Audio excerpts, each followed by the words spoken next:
สวัสดีครับ As night falls, the Baishamen Cultural and Creative Bazaar in Haikou, the capital of South China's island province of Hainan, bursts into bustle. The bazaar, covering about 60,000 square meters, opened about 1 month ago with more than 600 stalls selling snacks and cultural handicrafts. Among those 300 snack stalls, more than 160 are run by Thai people.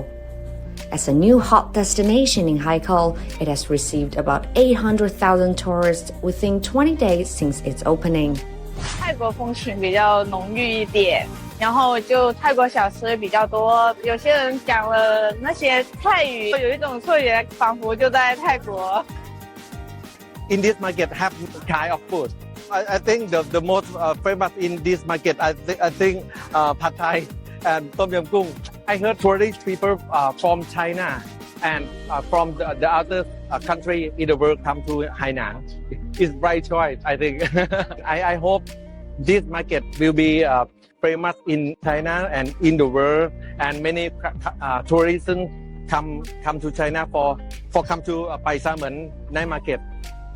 I think there's a lot of opportunity for us to invest and start a new business in China.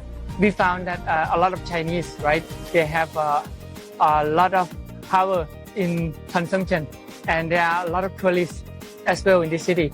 This is like a door, a first door to enter to China.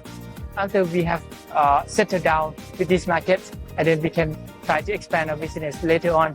I try to find something like Thai massage or a Thai restaurant. It could be an opportunity for us.